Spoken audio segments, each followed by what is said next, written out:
আসসালামু আলাইকুম। দেশ বিদেশ টিভি থেকে হুসেন বলছি। আমার চ্যানেলে সবাইকে স্বাগত।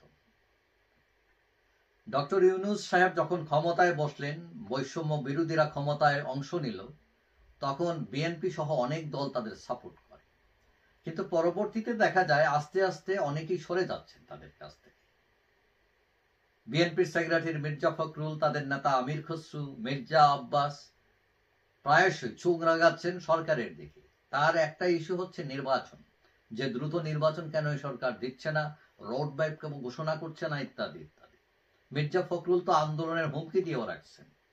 এবং গতকাল রোববার আমরা দেখলাম সালাউদ্দিন আহমেদ, তিনি স্মরণ করায় দিচ্ছেন যে আপনারা কিন্তু নির্বাচিত সরকার না। তার মানে কি? অবৈধ সরকার। কথা তো এইটাই, ঘুরায় ফেরা এটাই বলতেছেন। কেউ কেউ বলতেছেন এটা এক ধরনের হুমকি সরকারকে। আবার আজকে সোমবার আজকে দেখলাম তাদের নেতা তারেক জিয়া, তিনি বলছেন যে এয়ার কন্ডিশনার রুমে বসে সরকারের বেতন ভাতা নিয়ে গাড়ি দৌড়াইয়া ব্যবহার করে সংস্কারের কথা বলতেছেন আপনারা। মানে তার এটা পছন্দ হইতেছে না, মানে খোঁটা দিতেছেন অনেকটা। এখন কথা হলো, এরা তো ধরেন চাকরি করতেছে, তারা এয়ার কন্ডিশন, বেতন নিতেছে, গাড়ি ব্যবহার করতেছে, সব তো, কিন্তু এটা তো নিবেই। তারা তো চ্যারিটি সংগঠন না। আপনি যদি প্রধানমন্ত্রী হন, আপনি বেতন নেবেন না, আপনি এয়ার কন্ডিশনের নিচে বসবেন না, আপনি গাড়ি ব্যবহার করবেন না সরকারে। আপনার মা খালেদা জিয়া, আপনার বাবা জিয়াউর রহমান, তারা এগুলো ব্যবহার করেননি, তারা বেতন নেননি। সুতরাং এইগুলো হচ্ছে অনেকটা মানে খামাখা কথা এগুলো। হ্যাঁ, তাদের গুসা কি জন্য? মানে এরা সংস্কার নিয়ে ব্যস্ত, তারা নির্বাচন দিচ্ছে না, এইটা তো হলো তাদের রাগ। এখন সংস্কারটাও দরকার আছে। এখন তারা ভাব, যেটা বিএনপি, যে না আমরা তো ক্ষমতায় যাব, তাড়াতাড়ি দিয়ে দাও, আমরা গিয়ে সংস্কার করব।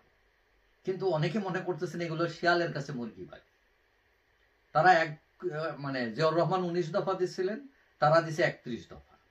এবং এই দফা আমি নিজে পড়ে দেখলাম, এই দফায় ভালো কথা লেখা আছে, কিন্তু কোনোটার প্রায়োরিটারি সিদ্ধান্ত নাই।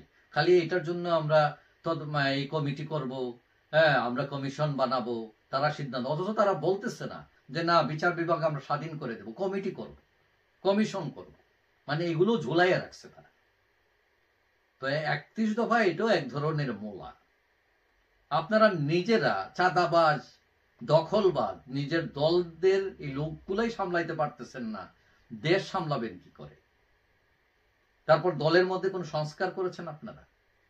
সেই বস্তা পচা পুরান মালরাই তো চাপাবাজি করে যাচ্ছে, এবং কেউ তাদের কথা শুনলো কি শুনলো না, ডাজন্ট ম্যাটার। এখন আপনাদের পাওয়ার কি? আপনারা যে এইসব কথা বলছেন, আপনারা একটা পাওয়ারই কথা বলতেছেন, যে আপনাদের বিশাল ভোট ব্যাংক আছে। কিন্তু এটা কিন্তু 15 বছর আগের হিসাব। এই হিসাব এখন এসে কিন্তু নাও মিলতে পারে, এবং আপনাদের গোল খাওয়ার কিন্তু চান্সও আছে। এবং সেই গোল দিয়ে দিতে পারে জামাত, নাগরিক, অন্যান্য দল মিলে। আর আওয়ামী লীগ নামলে তো একদম আরো পুরা খবর আছে। এখন যে ইউটিউবাররা, পিনাকি, ইলিয়াস, কনক, একসময় কিন্তু আপনাদেরকে সাপোর্ট করতো তারা, কিন্তু এখন তারাও আপনাদেরকে ডিভোর্স দিচ্ছে। এটা কারণটা কি? কারণ আপনাদের মধ্যে তো কোনো সংস্কার নেই, ওই রাজতন্ত্রের বাতাস বইতেছে এখনো। এখন কেউ কেউ মনে করেন যে আওয়ামী লীগ অনেক অন্যায় করলেও তারা যে উন্নয়ন করেছে দেশে, বিএনপি ক্ষমতায় আসলে তারা তাও পারবে না। এখন বিএনপি সরকারের দিকে চোখ রাঙাইতেছে, দ্যাটস ফাইন।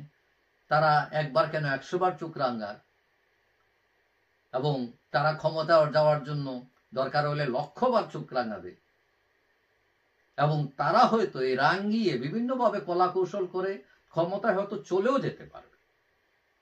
কিন্তু কয়দিন টিকে থাকবে সেটা হলো প্রশ্ন। কারণ মনে রাখতে হবে, মানুষের চাহিদা কিন্তু বেড়েছে। মানুষের চাহিদা বেড়েছে, আর আপনার দলের সক্ষমতা কমেছে। এখন এই অবস্থায় দেশকে একটি ব্যালেন্স ফর্মুলায় দাঁড় করাতে যদি না পারেন, দেশ চালাতে না পারেন, তাহলে ধরে নেন 1 বছরের মধ্যে বিরাট এক ফাঁক তৈরি হবে, এবং এই ফাঁক দিয়ে আওয়ামী লীগ গড়গড় করে ঢুকবে, কেউ থামাইতে পারবে না। তবে থামাইতে পারে একটি শক্তি, সেটি হচ্ছে সেনাবাহিনী।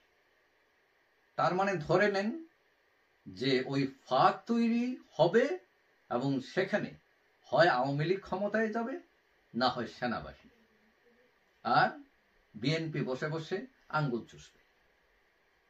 যাই হোক, সবাই ভালো থাকবেন। আশা করি দেখা হবে অন্য কোনো ভিডিওতে ইনশাআল্লাহ। আল্লাহ হাফেজ।